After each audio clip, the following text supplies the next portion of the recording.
Hi, my name's Trevor Walker. I'm president and CEO of Frontier Lithium. Really pleased to be here today with Matthew from Crux Investors. So Frontier Lithium is a TSX venture listed company, also on the OTCQX in the US. Frontier Lithium's developing a tier 1 lithium asset through the mineral spodumene, located in northwestern Ontario, in the heartland of North America. So it's about grade and size, which we both have, and a great location, proximate to both European and North American markets. So really pleased to have the opportunity to get through some details and talk about our story. Well, it's about time, Trevor. Haven't seen you since February. Where have you been? Been busy. Been busy. I know. I can tell. Hey, let's start off a slightly unconventional start, because we were having a look at what's changed since we saw you last. Because last time we were talking about refining spodumene into hydroxide. We're talking about which technical processes and when you want to be the green bushes of the north, all that kind of good stuff. You've put some things in place, we noticed, to kind of move you to be able to deliver on that wish, that aspiration, which is, first of all, board appointments.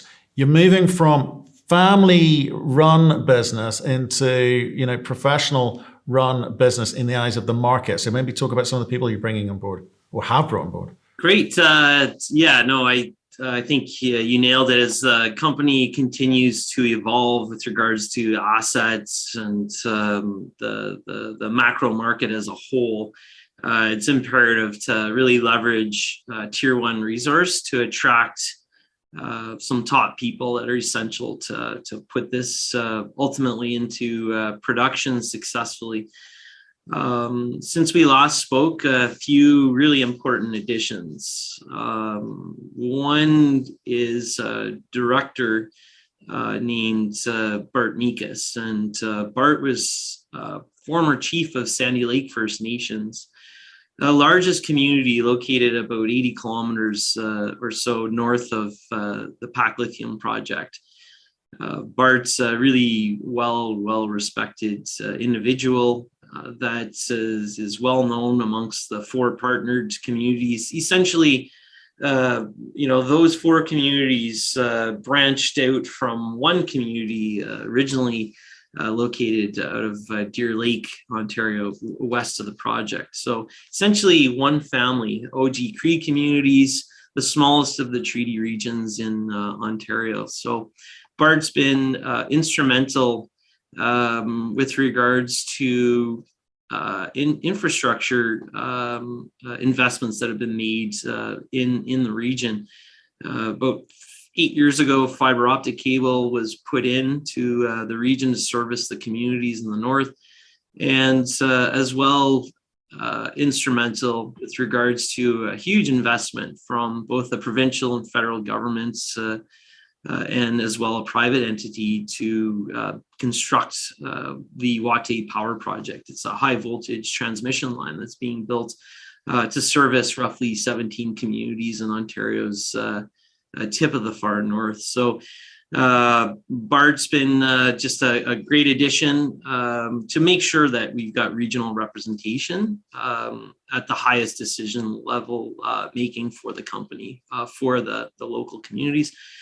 As another addition is Mark Boisonneau, who is former VP Global Head of Nickel Assets for Glencore. So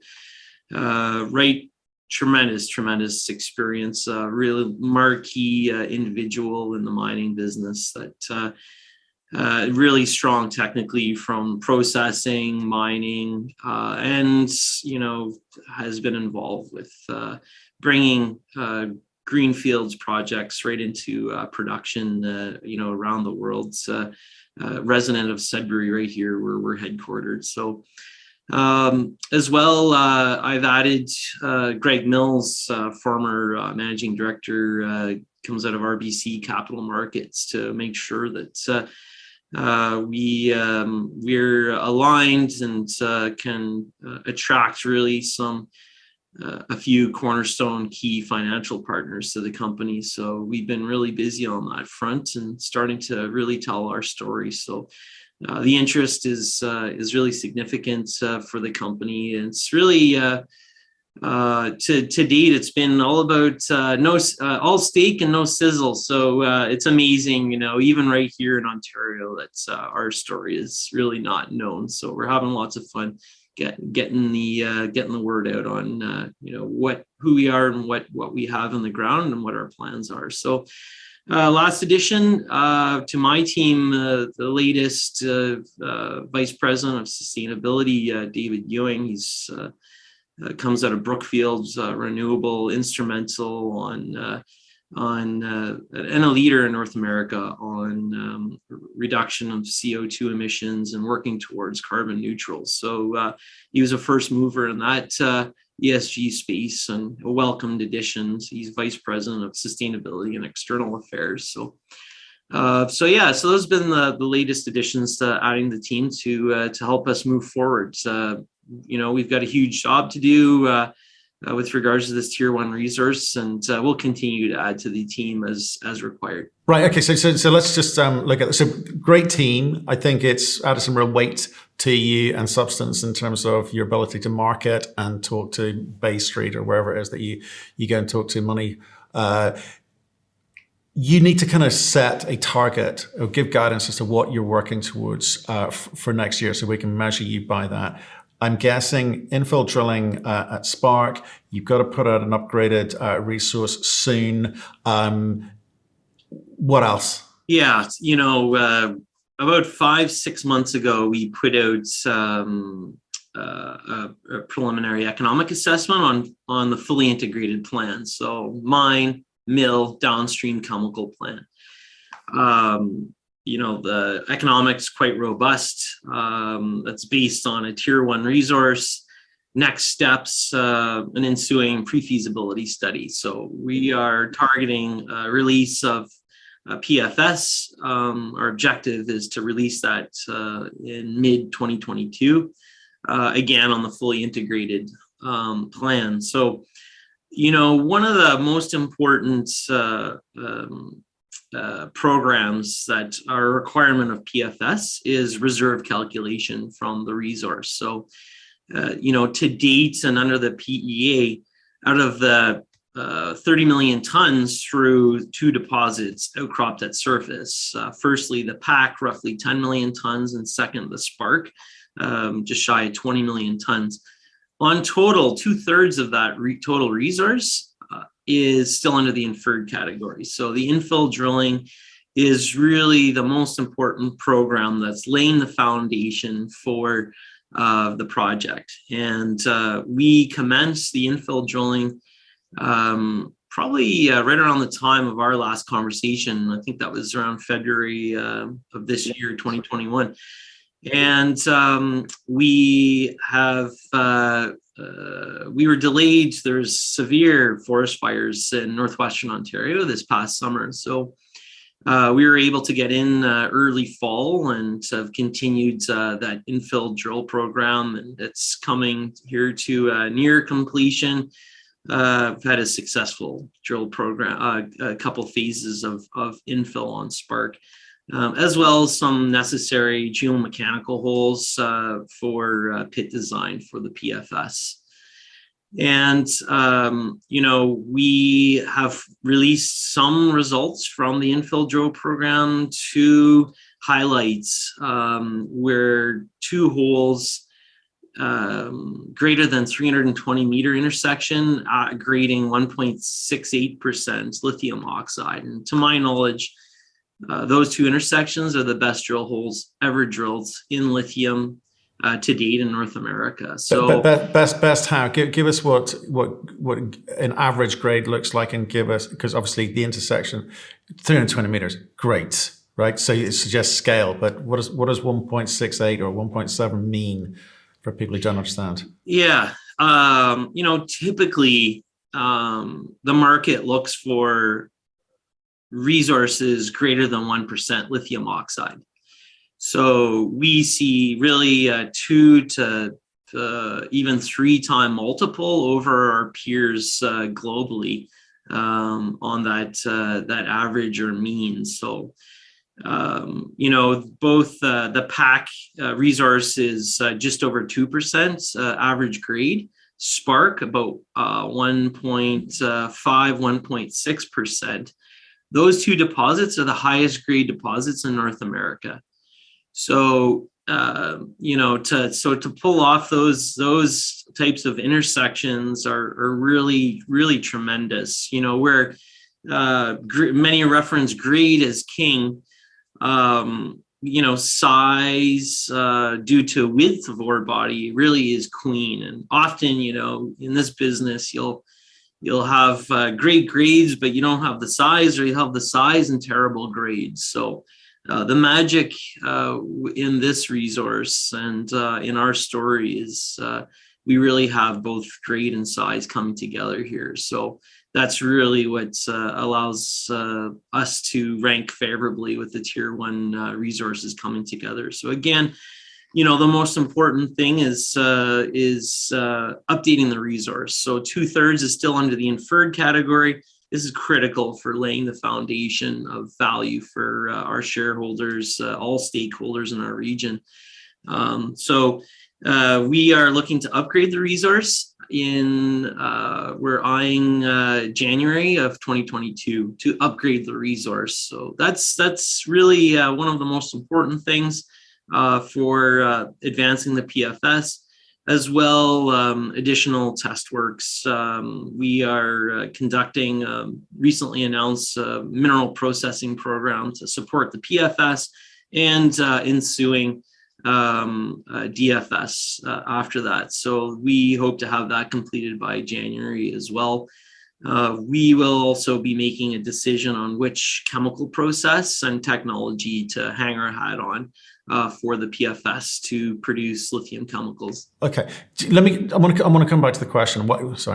Why I asked you to explain what that grade meant was when you put the announcement out on the 13th of September, your share price didn't move. It continued to move sideways for a whole month. So there's two potentials there. One, people didn't understand what you wrote about and the importance of it, the significance of it, right? So it's important to explain stuff. And then a month later, it did start to move. What was the catalyst? Because if I look a month later, you announced that you're going to commence drilling at PAK. It's like I would have thought the September announcement was better than the October announcement. But why did your share start to move in October? Yeah, we'll take a step back and from a macro perspective, the ocean is rising, the sea is rising, and lately, as a result of chemical pricing really driving upwards, we've seen massive up to 100% gains on chemical pricing over the last 8 months. The attention of the market that has caused a few things. Number one, there's been an M&A period that's really stepped in. We've seen a lot of activity from the Chinese firms, in particular down in South America. So that has led to seeing other transactions as well. I think we've touched upon it last February that we're kind of 24 months behind our peers and other stories. So we were a bit of a laggard on the movement with regards to the chemical price increase, the M&A activity. But, there's really very few tier 1 resources that aren't tied up or available on the market. And I can tell you that from industry dialogue I'm having, it's quite evident that there's a rush to tie up lithium units, good ones that are available in the ground. So I think a big part of it is our story is really not known. To date, we haven't had much of a marketing budget. It was really important for us to make sure that we were confident with the asset on the ground before we started to really get out and tell our story. So I think it's a function of a few things. A big part of it is the market's beginning to look at, what's tier one, what's available. I think a big one as well is the deal around neolithium in Argentina, and TSX venture listed company. It was a great display over roughly 6-7 year period that there's tremendous opportunity for investors in the market. So I think a lot of attention around that deal started to shift beyond South America to North America, and there's very few tier one resources in North America. So I think it's a function of a few things taking place. Big one is us starting to tell our story. But it's kind of interesting to me. It just says maybe you just sit back and let the market do the work for you. Because if it was maybe the Piedmont deal of earlier in the year, maybe the neolithium deal, in October, price has been moving all year, but in terms of up. And I know you're starting to talk to the street a little bit more now. But from what you've just said to me, it feels like the market's done the work for you, and maybe people feel you're fully valued at the moment. Yeah, we see when we look at a valuation, enterprise value standpoint over contained lithium units in the resource, we're tremendously undervalued still. So that's why upgrading the resource is really a step change that will enable reevaluation of the company. So that's of the utmost importance. So it's important for us to get more eyes on the story, and in preparation for conversion of the inferred to what the street really and the market really cares about is the measured and indicated, that higher level of confidence. So we think that the coming months will be really exciting for the company. Okay, so in which case, let's talk about how you go about doing that. You've got some money. You've got enough money to do this infill drilling to move more of this inferred into the M&I category. So how much are you allocating? How long is that going to take to realistically be able to deliver this upgraded resource in the time frame you're suggesting? Yeah, we're fully funded to deliver the PFS. So we're really in a healthy state here right now. We will conclude this fall drilling, and we'll get in early in the new year right after Christmas to continue our efforts. The ability to expand the resource is quite high. Both deposits are open in all directions, and so that's really exciting. We touched upon, I think last time we spoke, in between both the PAK and Spark deposits, pegmatite showing up to 600 meters long, up to 50 meters wide. That's references the bolt pegmatite. There's some initial channels that have taken place there at surface, and the material looks really, really similar to the Spark deposit. So it's in very close proximity.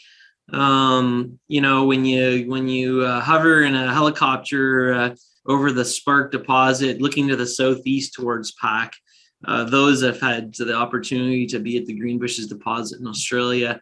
I'm getting a lot of comments that, wow, this could be the next Greenbushes right here in North America. So that's really exciting.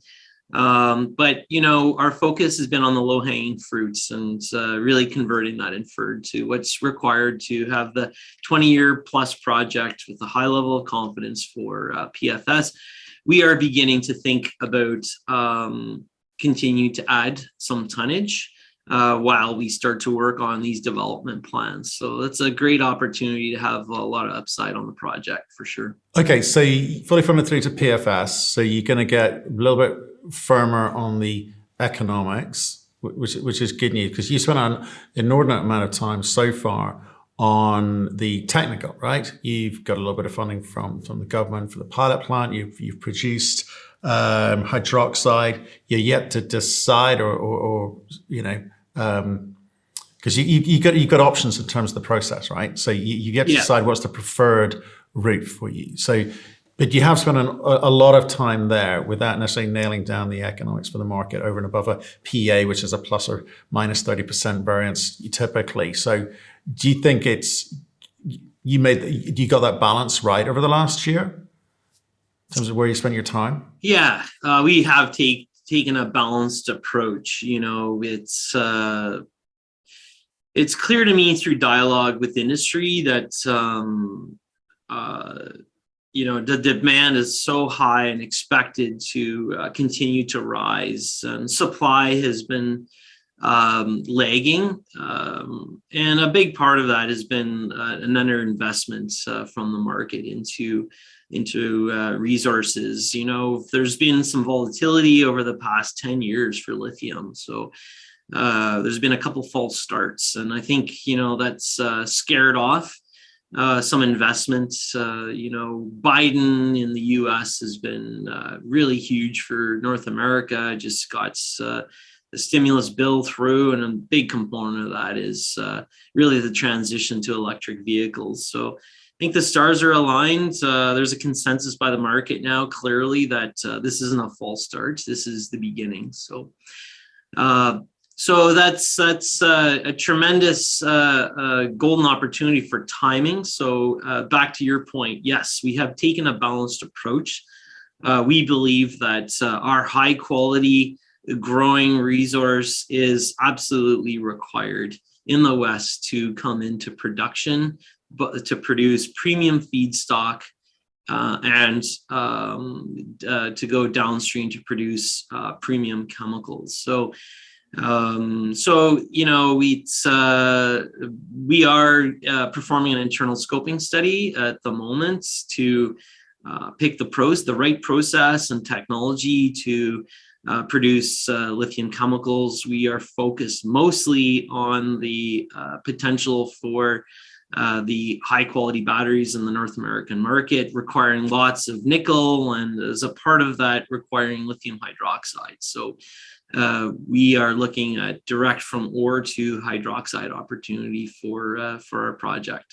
So it's important to bring in the right people with the right asset to build a project, and so we need to take the balanced approach. We're just checking the box now that we have enough in the ground for high quality mining and chemical company to be putting the PAK Lithium Project into production in the future. Okay, and with regards to the output from the pilot, have you done enough there to say, let's move forward with a demonstration plant, with a commercial plant? Yeah, no, that's... Or are you going to need contracts in place before you do that? Yeah, it's a very loaded question. For us, we are having lots of discovery calls with industry right now. I believe that we are looking towards a strategic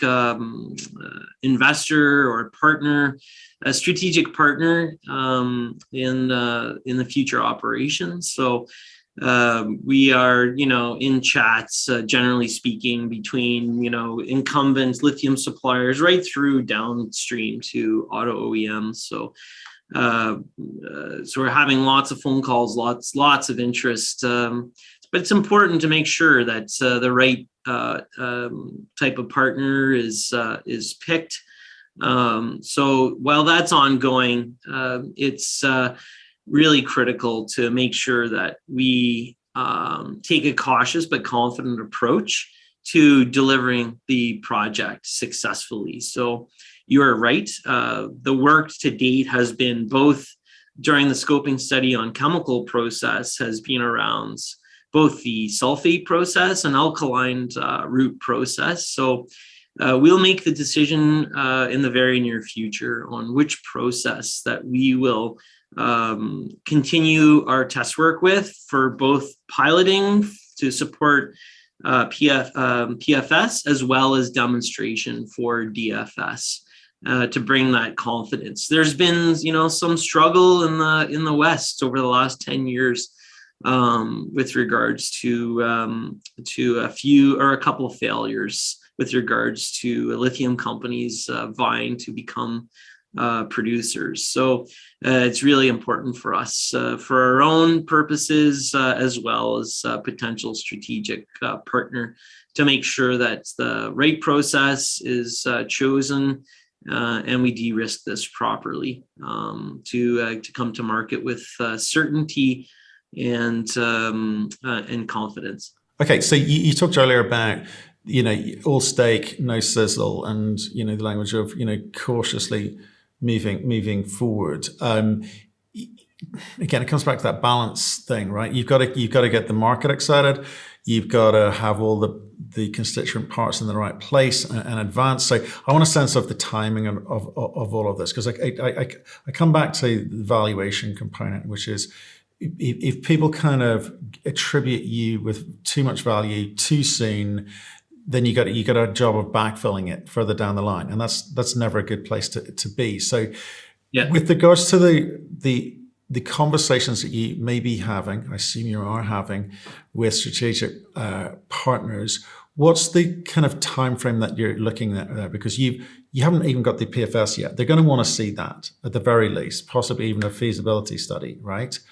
So these discovery calls and conversations, are they giving you clues as to the sorts of things that they want to see from you coming forward, and how long will it take you to actually put those things into place? When you get into a situation where there's a shortfall in supply, it's really interesting conversations. And I don't believe that DFS is a requirement for that type of partnership. So, again, our focus is to deliver a PFS by mid 2022. Our objective is to have all the demonstration accomplished along with DFS by the end of 2023. So we're on a pretty quick timeline to pull that off, but we have a lot of confidence around what's required. And a big part of that is the quality and scale of the resource. And we from the chemical processing standpoint, again, have added VP of technology, a former chief scientist from TNT Lithium, which is the second largest producing company out of China, Chinese Canadian. So that was Dr. Nigel Cow's just been really significant experience, and has really got us up the processing curve quickly here at the company. So that's really the timeline, is delivering DFS by the end of 2023. That's our objective. Right, that's your objective that you would need if you wanted to get this thing funded conventionally, right? So that's going to give financiers the comfort that they've got the diligence done properly, the economics are what they should be. But with strategic partners, you just gave us a clue there. You said that they don't necessarily need to work off of a DFS as far as the commercial plant and processing component. Is that what you said? Yeah. So to look at some of our peers in the market, typically you'd see that type of strategic partnership take place upon delivery of a PFS, and that's really what we've seen in the space here over the last few years. So I think that's a good metric to think about. Perfect. So the concentration, the lithium concentrate pilot, what are you saying? The will mean that you do build a slightly larger demonstration plant, and at that time the PFS is out, and that's good enough for them, or are you going to skip the whole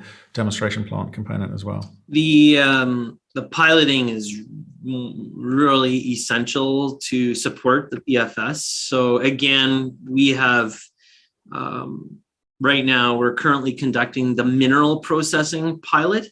I expect that to be done in the latest in January 2022, and that's to create the concentrate or the feedstock for downstream chemical piloting. So that is the first step in the requirement to support PFS. We are looking at taking an extra step to build a small demonstration plant to really take that last step, not to rush. We got a high quality project. We're back to the point of all steak and no sizzle.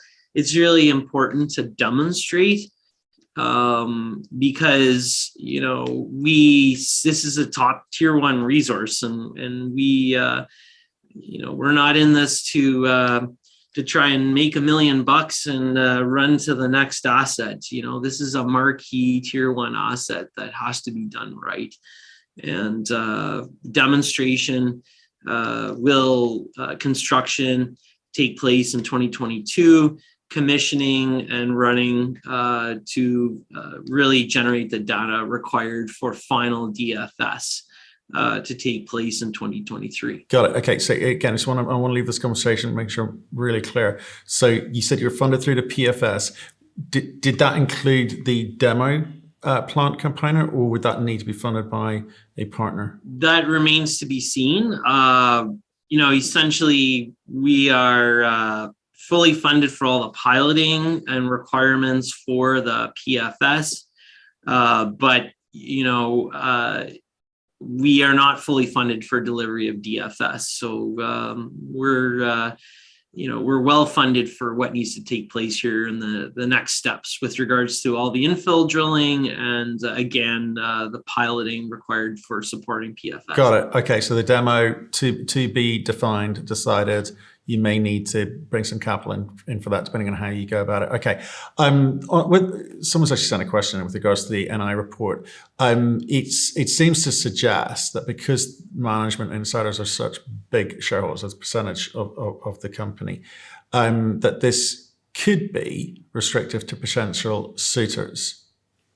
Right? That's the takeaway this shareholder of yours has made from the NI report. So, and at the same time, the NI report suggests that management would be happy to go it alone. That's not what I've heard today necessarily. You can, but you'd prefer to bring in a strategic partner. Yeah, I think you're right on a couple of points there. Management currently has roughly a 25% position in the company. Really take a step back and look at the market. And I think a big part of the valuation comments from you earlier is that the market's looking for strategic partners with regards to new resources coming to market. And that has become very evident to us over the past few years. So, so that's really one main observation. I think an important one, it's there's been failures in the markets. There's no replacement for experience. So it's an observation we've made. I think it's an important one to make sure as you move forward, you continue to tap into tried, tested, proven experience in the market. With a tier 1 resource, I think what you're driving at here is our job here at Frontier is to bring this into production. And when we look at a project located in the heart of North America, our goal here is not to just sell the asset. Our goal here, as you can see, with the addition of some marquee members to the team, and the continued investment here is to bring this into production. So we're not looking for a situation here where we hand over the reins to another company or another group.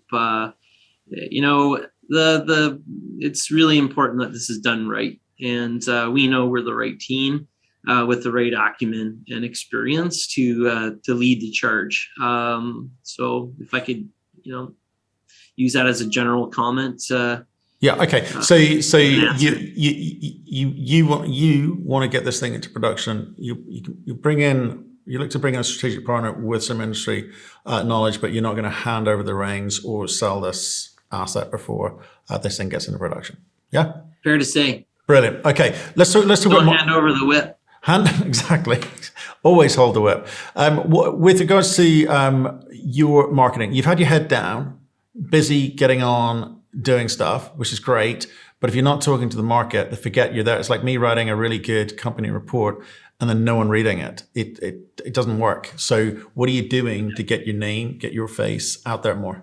One of the big things is to date, and a golden opportunity for those interested in the company is we've got zero coverage to date. There isn't an analyst at a large house or institution that has covered the company. So some of the ambitions here are to continue just really to tell the story for pointed towards, the right potential groups where there could turn into some key financial partnerships, cornerstone ones in the future. So it's really about telling the story. In my DNA,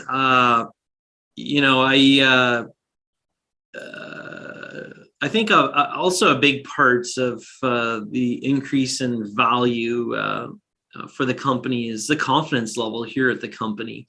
And really being confident that, we have the goods and we have a good idea on what the future looks like. So that's really being disseminated now and carried through as we start to have conversations. And my hope is to start seeing some coverage on the company here in the near future. So really that's the biggest thing is just try and get some of the experts' eyes on the project. So been working diligently on that aspect. So getting a lot of calls, taking a lot of calls, a lot of conversations really over the past month here at Frontier. Okay, so basically more marketing to come, more storytelling by you to kind of make sure people know that you're there and understand the story. Yeah? Yeah, absolutely. You have to pull Eddie Grant out of retirement. That'd be a great one. Yeah. What do you reckon? Is that good? Yeah, well, yeah, great comment. I know when Ontario announced the critical mineral strategy, I think it was Minister Rickford, the mines minister, when the reference to the Electric Avenue was made, his comment was cue up Eddie Grant. Let's do it. So really exciting. Let's do it. I'm with that guy. Yeah. Okay. Sure. Appreciate you coming back on. It's been far too long. You got to come on more often. We like this story. We like what you're building there. Great team you're putting together here. So we'll see you soon. Yeah, thanks so much. Sure appreciate it. And we'll keep in touch for sure.